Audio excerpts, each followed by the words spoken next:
বিবর্ণ চঞ্চলরুষ্ঠা দীর্ঘা চ মলিনাম্বরা বিমুক্তল কুন্তলরক্ষা বিদবা বিরলদ্বিজা কাকধ্বজ রথারূরা বিলম্বিত পয়োধরা শূর্পহস্তা তিরুখাক্ষী ধৃতহস্তাবরম্বিতা প্রবিদ্য গোনাতু ভীষঙ্কুটিরা কুটিলেক্ষ্মণা ক্ষুৎপিপাসার্দিতা নিত্যং ভয়দা কলহাস্পদা ওং ধং অঙ্গুষ্ঠব্যং নমঃ ওং ধিং তর্জনিব্যং সোহা ওং ধং মধ্যমাভ্যাং বষট ওং ধৈং অনামিকাভ্যাং হুং ওং ধং কনিষ্ঠভ্যাং বৌষট ওং দহ করতলবিষ্ঠভ্যাং অস্ত্রায় বট। নমস্কার সকলকে আমার সান্ধ্যকালীন প্রীতি শুভেচ্ছা অভিনন্দন জানিয়ে আজকে বিশ্বভিগুর লাইভ অনুষ্ঠান শুরু হচ্ছে।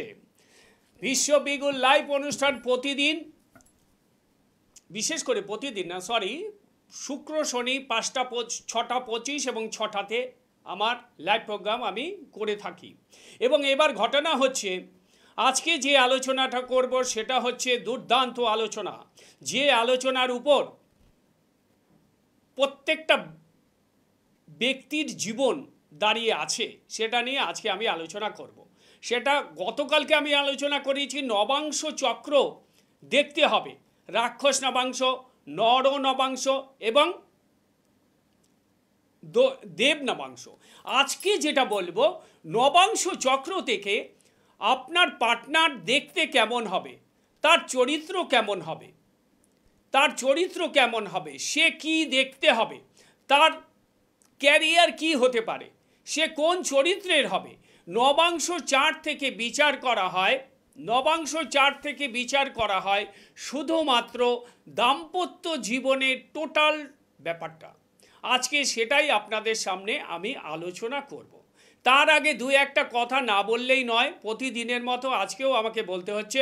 সেটা হচ্ছে এই 2 মিনিটে আপনারা আমাকে ফোন করবেন আর আমি আপনাকে 1 মিনিটে বলে দেব। এটা জ্যোতিষের পর্যায় বা জ্যোতিষের কোনো বিচার নয়, বহুবার আপনাদেরকে বলেছি, তবু আপনারা করবেন। আপনারা চাইছেন বিনে পয়সায় ছক বিচার করিয়ে নেয়ার জন্য, কিন্তু এটা ভুল। বিনা পয়সায় আপনি কখনোই ছক বিচার করতে পারবেন না। যে বলছে সেও ভুল বলছে, এটা আমি গ্যারান্টি দিয়ে বলছি এবং আমি স্ট্যাম্প পেপারে লিখে দিয়ে বলছি। এগুলো হচ্ছে ব্যবসা করবার কতগুলো ছক। আমি কখনো ব্যবসা করিনি, করব না, ভবিষ্যতেও করব না। আমি একটা ছক বিচার করতে 1 থেকে 1.5 ঘন্টা টাইম নেব। আপনাকে যদি আমাকে দেখাতে হয় এবং সঠিক জ্যোতিষীর পরামর্শ নিতে হয়, তবে অবশ্যই আপনি ভালো এক্সপিরিয়েন্স দক্ষ জ্যোতিষীর চেম্বারে যাবেন। ওই ফোনে বললেন 1 মিনিটে আমার রাশি এই লগ্ন, আপনি এই লাইনে যান, ওই লাইনে যান, এগুলো ফালতু, বেকার। এগুলো ভাবে হয় নাকি? এইভাবে জ্যোতিষের কোনো বিচার হয় না। এগুলো সম্পূর্ণভাবে ব্যবসার কতগুলো স্কোপ, আপনাকে টেনে নেয়ার কতগুলো স্কোপ। আপনারা ভাবছেন যে আমি জিতেছি, না, আপনি কখনোই জিততে পারবেন না। এটা জেতা যায় না, যায়নি, যাবে না। এটা বিশ্বভিগুর চ্যালেঞ্জ। আজকে বিগত 20 থেকে 25 বছর থেকে দেখছি আপনারা ফোন করছেন, তারা বলছে, তার পাশে একজন বলে দিচ্ছে আপনার জন্ম তারিখেই, আমি তো ঠিক বলেছি তো। এই হচ্ছে জ্যোতিষীদের অবস্থা। কি করে ঠিক বলবে? ও তো ঠিক মতো জানেই না কোনটা কোনটা বিচার করতে হবে। দাম্পত্য জীবন বিচার করতে হলে নবাংশ চক্র বিচার করতে হবে। রাশি চক্র বিচার করে কোনো জাতক কিংবা জাতিকার 1% সলিউশন বিচার করা যায় না এবং ওটা নির্ভুল কখনো হবে না। এবং ওটা মানুষের সাথে ফ্রডবাজি হচ্ছে, মানুষকে ঠকানো হচ্ছে, ভুল পথে চালনা করা হচ্ছে। এই ভুল পথে চালনার জন্য আজকে জ্যোতিষীদের বদনাম, জ্যোতিষ সাবজেক্টের বদনাম। তার জন্য সম্পূর্ণরূপে দায়ী হচ্ছে আপনারা। কেন এই সুযোগ আপনারা নিচ্ছেন? ভালো জ্যোতিষীর খোঁজ করুন, তাকে চেম্বারে গিয়ে দেখান। একটা ছক বিচার করতে মিনিমাম 1 ঘন্টা থেকে 1.5 ঘন্টা টাইম লাগবে। 3 থেকে 4টে ক্লায়েন্ট দেখবে, 3 থেকে 4টে ক্লায়েন্টের বেশি একদিনে একটা চেম্বারে কোনো জ্যোতিষ দেখতে পারে না, পারে না, পারে না। এটা সূর্য যেমন পূর্ব দিকে উদিত হয়, পশ্চিম দিকে অস্ত যায়, আমার কথাও ঠিক তাই। এইভাবেই আমি বলি এবং এটাই সত্য। আপনারা যদি ভেবে থাকেন যে জ্যোতিষীর কাছ থেকে বলে আমি জানবো, সে নিজেও কিছু জানে না, আপনাদের ভুল পথে চালনা করছে, করবে। আর বিগত দিনে আজকে 15-20 বছর ধরে এরকম চলছে। সামনে একজন বলছে যে জন্ম তারিখ বলুন, জন্ম তারিখ বলছে, আরে বার্থ টাইম কালেকশনই তো জানে না। বার্থ টাইম রেকটিফিকেশন হয়, without rectification of birth time you can't give proper solution of your zodiac. মানে আপনার রাশিচক্রের আপনার বার্থ টাইমের যদি কারেকশান না হয়, একটা বার্থ টাইমের কারেকশান করতে অনেকক্ষণ টাইম লাগে, মিনিমাম 20 থেকে 25 মিনিট টাইম লাগবে। তারপর আপনার বলা হবে আপনি যে 6টা 25 বলছেন, এই 6টা 25 এটা ওকে নাকি ভুল। এইটা firstly you have to calculate the birth time, birth time rectification. Birth time rectification করে পশ্চিমবঙ্গে এমন একটি জ্যোতিষ আমাকে খুঁজে দেখান, আমি তার কাছ থেকে পদোন্নত হয়ে আমি চলে যাব। আমি এই চ্যানেলে বসে ওপেন চ্যালেঞ্জ দিচ্ছি, কোনো জ্যোতিষ আজকে পশ্চিমবঙ্গের কোনো জ্যোতিষ বার্থ টাইম কারেকশান করে কোনো ছক বিচার করে না। বার্থ টাইম কারেকশান তো জানেই না, করবে কি? কি ভালো কি খারাপ 2-1 করে পশ্চিমবঙ্গে। ওই রকমভাবে আপনি যদি জ্যোতিষী, ওই রকমভাবে যদি জ্যোতিষী বলে দিলে আপনি আংটি পরে নিলেন, একটা জ্যোতিষীর আগে 12টা করে আংটি, তার মানে কি ও জ্যোতিষ জানেই না। জ্যোতিষীর হাতে একটা গ্রহ খারাপ থাকবে, তুমি যদি ভালো জ্যোতিষী হও 9টা গ্রহকে কেন গার্ড দেবে? একটা গ্রহকে গার্ড দাও, তবে বুঝবো তুমি জ্যোতিষী। একটা জ্যোতিষীর 10টা করে আঙুল, 10টা আঙুলে 10টা আংটি, এর কি মানে আছে? এর কোনো গুরুত্ব আছে নাকি? তার মানে তো নিজেই জানে না জ্যোতিষীর প্রেডিকশনটা কী হবে, which is the main culprit, which is the main planet to give protection, সে নিজেই তো জানে না। এখন কিছু ইনস্টিটিউটের অধ্যক্ষদের দেখছি এখন তন্ত্রে ঢুকছে, সে বলছে কুম্ভ মেলায় এই করতে হবে, তার মানে দেখছে জ্যোতিষের আর মার্কেট নেই। মানুষ বুঝে গেছে এইভাবে মানুষকে আর ঠকানো যাবে না, যা প্রতারণা করেছি সেটা আমার হয়ে গেছে, এখান থেকে আমাকে বেরোতে হবে, সেই জন্য এখন তন্ত্রে ঢুকছে। একদিন সেই বলতো যে তন্ত্র জ্যোতিষ করলে তন্ত্র এগুলো মানি না আমি, এখন সেই ঢুকছে এখানে। তন্ত্র ছাড়া জ্যোতিষ হয় না, কি জানিস তুই? কি জানিস তুই? এক সময় নাম ভারিয়ে খেয়ে গেছিস, তখন লোক বুঝতো না। এখন ইন্টারনেটের যুগ, টেকনোলজির যুগ, প্রত্যেকের হাতে স্মার্টফোন, প্রত্যেকে জেনে যাচ্ছে আমার রাশি লগ্ন কি হতে পারে যদি একটা অ্যাপস কেউ ডাউনলোড করে। সেখানে ভুল বুঝিয়ে তুমি পয়সা আগে রোজগার করে গেছো কিছু অ্যাস্ট্রোলজার, নাম আমি বলতে চাই না, আমি সব জানি। আমার এই 37 বছর প্র্যাকটিসে আমার উপর থেকে অনেকে তৈরি হয়ে বেরিয়ে গেছে, আমি তাদের জানি এবং আমি তাদের চরিত্র চিনি।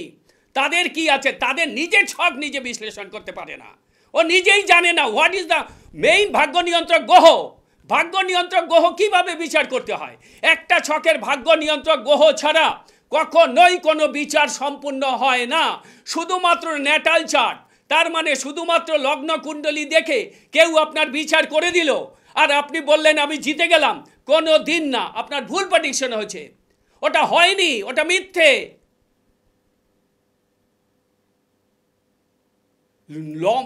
লগ্ন চার্টে যদি বুধ সক্ষেত্রে থাকে, নবাংশে যদি বুধ অশুভ থাকে, তার মানে ফল কি হবে? বুধের যে শুভত্ব সেই শুভত্ব সে পাবে না। সেটাকেও বলে 1 মিনিটে এলো 30,000 টাকা, চলে যান, হয়ে গেছে, ইসের কাছে চলে যান, আমার অ্যাসিস্ট্যান্ট আছে ওর কাছে চলে যান।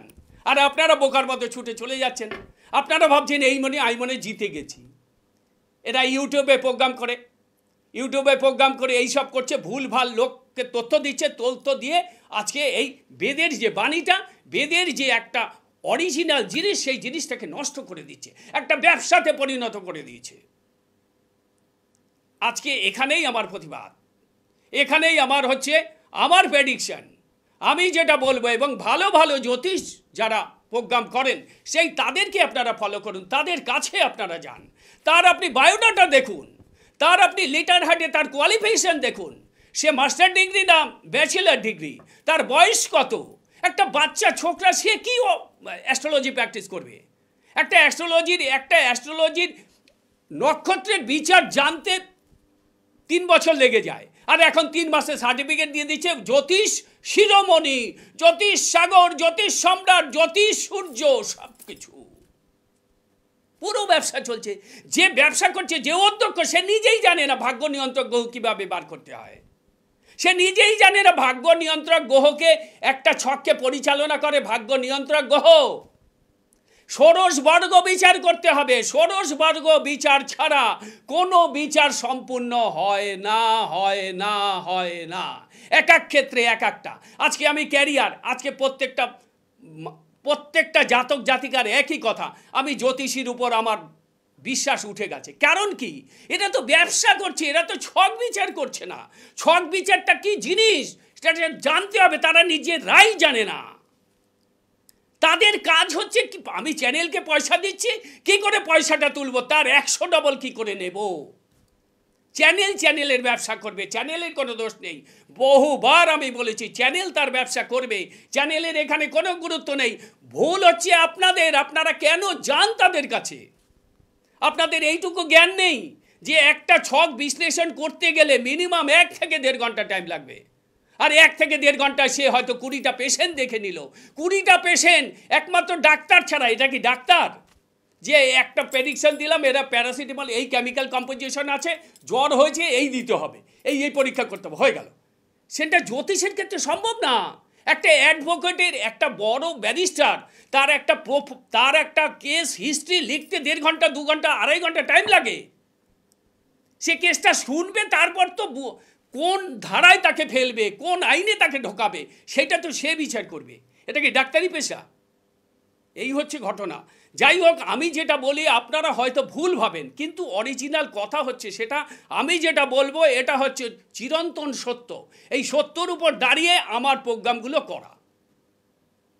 যাই হোক, আজকে যেটা আমি বলতে চলেছি সেটা হচ্ছে নবাংশ চক্র বিচার করা মানে হচ্ছে একটা জাতক কিংবা জাতিকার দাম্পত্য জীবন কীরকম হবে, তার স্বামী বা স্ত্রী কীরকম হবে, তার পেশা কী হবে, সে কোন লাইনে থাকবে, সে দেখতে কীরকম হবে। একজন স্বামী জাতকের সাথে জাতিকার বিবাহ হয়ে যাবার পর অনেকে দেখেন না যে বিবাহর পর অশান্তিতে ভোগে, তার সংসারটা নষ্ট হয়ে যায়। আবার অনেক ক্ষেত্রে দেখা যায় বিবাহের পর চরম উন্নতি হচ্ছে। কেন? What is the main reason of it? এর মেইন কারণটা কি? এটা দুজনার ছকের উপর ডিপেন্ড করছে। যে যাকে আমি বিবাহ করছি সেই ছকটার সাথে জটক বিচারের কোনো প্রয়োজন নেই। জটক বিচার টোটালি বেসলেস। তার আগে বিচার করতে হবে নবাংশ চক্রটা। ওই জটক চক্রে জটকের যে বিচার আছে, সেই জটক বিচারের যে নাম্বার, সেই নাম্বারে অধিক নাম্বার পেয়েও ডিভোর্স হয়েছে, আবার কম নাম্বার পেয়েছে খুব সুখে সংসার করছে। এরকম প্রচুর ক্লায়েন্ট আমাকে প্রতিদিন ফলো করতে হয়। সেই জন্য I am a bitter experience about this line, about the subject of জটক বিচার। জটক বিচারের গুরুত্ব নেই, জটক বিচারের গুরুত্ব নেই। ওটা একটা ব্যবসা। ওটা কম্পিউটারে প্রিন্ট বের করে ওটার দাম 200 টাকা 500 টাকা নিল, ওটা বেকার। ও তো নিজেও জানে না, যে বের করে দিচ্ছে যে অ্যাস্ট্রোলজার, সে নিজেই বোঝে না এই ষোড়শ বর্গ কীভাবে বিচার করতে হয়। 16টা বর্গ বিচার করতে হবে একটা জাতকের, তবে সে একটা ছক পরিপূর্ণতা পাবে। একটা ছক থেকে যা প্রেডিকশন করবে সেটাই লাগবে, এবং তার ভাগ্যের উন্নতি হবেই হবেই হবেই। এটা গ্যারান্টেড, এটা বিশ্ববিজ্ঞান গ্যারান্টেড। এই জন্যই আমি টেম্পটেড হয়ে কথা বলি। সব ভুল চলছে তো, টোটালটা ভুলের উপর দাঁড়িয়ে আছে সারা পশ্চিমবঙ্গ। এই পশ্চিমবঙ্গ ছাড়া কোথাও এরকম হয় না, কোনো প্রভিন্সে এইরকম জোচ্চুরি চলে না। এটা আমি জানি, এটা আমার বন্ধুবান্ধব রয়েছে, তারা প্র্যাকটিস করে, তারা আমাকে বলে তোদের এখানেই এগুলো দেখি। তো দশমাংশ জানেই না কি জিনিস, ষোড়শ বর্গের বলতে পারবে না সপ্তাংশ কি, বলতে পারবে না, একদম গ্যারান্টি দিয়ে বলছি আমি আপনাকে। এই হচ্ছে বর্তমান জ্যোতিষীর অবস্থা। আজকে যেখানে আমি বলবো সেটা হচ্ছে নবাংশ চক্র বিচারটা দিয়ে সব কিছু ডিপেন্ড করবে। আজকে আমি এখন একটা ছক আপনাদের দেখাচ্ছি। ধরুন যে কোনো একটা জাতকের লগ্ন চার্টে, লগ্ন হচ্ছে কন্যা লগ্ন, দ্বিতীয় বৃহস্পতি বসে আছে লগ্নে। কেউ কেউ যদি যারা যারা জ্যোতিষ শিখতে চান তারা এই ছকটা ফলো করুন, আপনারা নিজেরাও জ্যোতিষ শিখে যাবেন, আপনাদের কেউ ঠকাতে পারবে না। এই জন্যই আমার এই প্রোগ্রামগুলো করা। লগ্নে লগ্নে কেতু বসে আছে, দ্বিতীয় বৃহস্পতি, একাদশে শনি মঙ্গল, দশমে চন্দ্র, অষ্টমে রবি বুধ, শুক্র সপ্তমে। এই হচ্ছে ছক, এই হচ্ছে তার লগ্ন চার্ট। 12, 11, 10, 9, 8, অষ্টমে শুক্র, সপ্তমে রবি বুধ, সপ্তমে রবি বুধ, সপ্তমে রবি বুধ, অষ্টমে শুক্র। আর হচ্ছে নবমে হচ্ছে আপনার নবমে হচ্ছে নবম না, অষ্টমে হচ্ছে শুক্র, দ্বিতীয় বৃহস্পতি। এবার এই ছকটারই নবাংশ চক্রে দেখুন বুধ কোথায় রয়েছে। এই ছকে বুধ রয়েছে সিংহের ঘরে, মানে দ্বাদশে। আর লগ্ন কিন্তু সেম হয়ে গেছে, লগ্ন জাত চক্রে যেখানে যা ছিল তাই আছে। এখানে রাহু চলে এসছে, দ্বিতীয় শনি, আর লগ্ন চাটে বৃহস্পতি ছিল, এবং চতুর্থে আছে চন্দ্র, 2, 3, 4, 2, 3, 4, 5, পঞ্চমে চন্দ্র, সপ্তমে কেতু বৃহস্পতি, অষ্টম নবম, নবমে শুক্র রবি, দশম ঘর ফাঁকা, একাদশে মঙ্গল, বুধ হচ্ছে নিজের ঘরে, কি নিজের ঘরে বলতে বন্ধু ঘরে, রবির ঘরে, সিংহ রাশিতে, বুধ কিন্তু দ্বাদশে রয়েছে। এইবার এই ছকটা নিয়ে পুঙ্খানুপুঙ্খ বিচার করব, এবং কোথায় কোন গ্রহ বুধের সাথে কোন গ্রহ কোথায় থাকলে কি ফল দেবে সেটা নিয়ে আজকে পুঙ্খানুপুঙ্খ বিচার করব যদি টাইম পাই। এবার সেটাই হচ্ছে সবচেয়ে বড়। এইবার দেখুন উভয় ক্ষেত্রে, মানে লগ্ন চার্টে এবং নবাংশ চার্টে উভয় ক্ষেত্রেই লগ্ন কিন্তু কন্যা রাশিতে বসে আছে। তার মানে লগ্ন দুটোই কিন্তু আপনারা এর আগে বলেছি চর রাশি ইকুয়াল টু হচ্ছে দেব নবাংশ, স্থির রাশি ইকুয়াল টু নর নবাংশ, এবং দ্বৈত রাশি equal to equal to equal to equal to equal to equal to দ্বৈত রাশি ইকুয়াল টু রাক্ষস নবাংশ। এই লগ্নে, এই দুটো চার্টে লগ্ন কিন্তু কোথায় বসে আছে, কোথায় বসে আছে? দ্বৈত রাশিতে। দ্বৈত রাশিতে কিন্তু লগ্ন বসে আছে, কিন্তু সেম ঘরে। তার মানে এর লগ্নটা কিন্তু বর্গোত্তম লগ্ন হলো, কিন্তু বসে আছে কোথায়? রাক্ষস নবাংশে। ভালো ফল দেবে না, রাক্ষস নবাংশ অধম ফল দেয়, আর দেব নবাংশ 100% পুরো ফল দেয়, আর স্থির নবাংশ আপনাকে মোটামুটি মধ্যম ফল দেবে। এইবার কোথায় কোন গ্রহ কি পজিশনে থাকলে আপনার ছকটা পরিপূর্ণতা পাবে, এবং আপনার সঙ্গিনী কি হবে, তার চরিত্র কি হবে, আপনি কোন মেয়েটিকে বিবাহ করবেন, আপনি কোন ছেলেটিকে বিবাহ করবেন, তার গায়ের কালার চলে আসবে, তার চরিত্র চলে আসবে, সে কি পেশায় যুক্ত থাকবে, তার সে কোনো মামলায় জড়িত কিনা, সে কোনো নারীর সাথে কানেক্টেড কিনা, এগুলো সব বলা যাবে A to Z। একটা জ্যোতিষ মানে ধরুন আপনার জীবনের ইন্ডিকেটার যেমন আপনাকে সাইন দেয়, সিগন্যাল হলে যেমন গাড়ি ছাড়ে, জ্যোতিষী, সত্যিকারের জ্যোতিষী হচ্ছে আপনার সিগন্যাল। সে সিগন্যাল দিলে আপনি আগে বাড়ুন। আর এখনকার জ্যোতিষীদের সিগন্যাল কোনো দিন সব সময় লাল থাকবে, কখনোই সবুজ হলুদ হবে না, হবে না, হবে না। এই হচ্ছে বর্তমান পরিস্থিতি। এখন আমি বলবো এই নবাংশে ধরুন রাক্ষস নবাংশে সর্বদা নিকৃষ্ট ফল দেয়। লগ্ন চার্টে এবং নবাংশ চার্টে লগ্ন একই রাশিতে থাকিবার কারণে জাতকের স্বাস্থ্যটা কিন্তু ভালো যাবে। কেন? যেহেতু লগ্ন উভয় জায়গাতে ভালো, সেই কারণে লগ্ন ইকুয়াল টু আমরা স্বাস্থ্য বিচার করি, সেক্ষেত্রে স্বাস্থ্যটা ভালো যাবে, স্বাস্থ্যের দিক থেকে কোনো রকম সমস্যা হবে না, কোনো রোগে খুব একটা পড়বে না। এইবার লাইফ পার্টনারের বিষয় আমি আপনাদের সামনে বিচার করব। লাইফ পার্টনার, ধরুন লগ্নপতি বুধ যদি চন্দ্রের সঙ্গে অবস্থান করে, সেক্ষেত্রে আপনার লাইফ পার্টনার কীরকম হবে। বুধ যদি চন্দ্রের সাথে অবস্থান করে, ধরুন বুধ আর চন্দ্র মেষ রাশিতে বসে আছে, ধরুন সাপোজ আমি এক্সাম্পল দিচ্ছি, লগ্নপতি বুধ যদি চন্দ্রের সঙ্গে একত্রে অবস্থান করে, সেক্ষেত্রে জাতকের লাইফ পার্টনার অতীব সুন্দরী হবে। যেহেতু চন্দ্রের কানেকশান, বুধ চন্দ্র একসাথে অতীব সুন্দর হবে, দেখতে দারুণ হবে। সেই লাইফ পার্টনার আপনি যে মেয়েটিকে বিবাহ করবেন, সেই মেয়েটি দেখতে অমায়িক হবে, তার চরিত্র দারুণ হবে, খুব সুন্দর চরিত্রের অধিকারিণী হবে, কিন্তু তার মধ্যে একটু অহমিকা ভাব থাকবে। কারণ কি, বুধ চন্দ্র হচ্ছে অহমের কারগ্রহ। অহম মানে অহমিকা, দিস ইজ তর্জনী, অহমিকাকে তর্জনী দ্বারা প্রকাশ করা হয়। কিন্তু বুধ যদি এইবার শুক্রের সাথে অবস্থান করে, সেক্ষেত্রে কি হতে পারে, বুধ যদি শুক্রের সাথে অবস্থান করে, তাই লাইফ পার্টনার হবে অতীব সুন্দরী, জাস্ট লাইক এজ কাকে বলবো, ঐশ্বরিয়া রায়, মাধুরী দীক্ষিত, রেখা। আমি এখানে কত সুন্দরী মহিলা দেখি না, কোথায় পশ্চিমবঙ্গে কোথায় সুন্দরী নারী, সেরকম কিছু দেখি না। আমার কাছে সুচিত্রাকে ভালো লাগে, যে লাইফ পার্টনার অতীব সুন্দরী হবে, তার সাথে তার নাচ গান আঁকা এবং সে অভিনয় জগতের প্রতি তার একটা ইন্টারেস্ট থাকবে, দারুণ দেখতে হবে, এবং সমাজে সে কিন্তু সুনাম অর্জন করবে। বুধের সাথে যদি শুক্রের কম্বিনেশন থাকে, এইবার বুধ গ্রহটি শুক্রের সাথে চর রাশিতে একই জায়গায় রয়েছে, ধরুন নবাংশে বুধ আর শুক্র একই জায়গায় রয়েছে, বুধ যেখানে রয়েছে নবাংশের শুক্রও একই জায়গায় রয়েছে, বুধ শুক্রের কম্বিনেশন হয়েছে, সেক্ষেত্রে কিন্তু জাতক সুনাম অর্জন করবে, জাতক বলবো না, তার লাইফ পার্টনার। এইবার আমি বলছি স্থির রাশিতে যদি কোনো অবস্থান করে, সেহেতু বলেছি যে আপনার একটু দেরিতে সব কিছু হবে, কিন্তু মধ্যম কোয়ালিটি, খুব একটা ভালো হবে না। এইবার বুধ যদি বৃহস্পতির সাথে অবস্থান করে, সেহেতু আপনার গৃহিণী হবে লক্ষ্মী স্বরূপা, তার মানে ঘরে আপনার লক্ষ্মী এলো।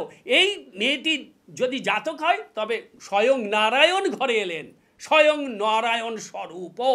নারায়ণ স্বরূপ, দেখতে সুন্দরী তো হবেই, তার মধ্যে দেবীর একটা পূর্ণ বিশ্বাস থাকবে, সে কখনোই নাস্তিক হবে না, আস্তিক হবে, সংসার খুব তাড়াতাড়ি উন্নতি করবে।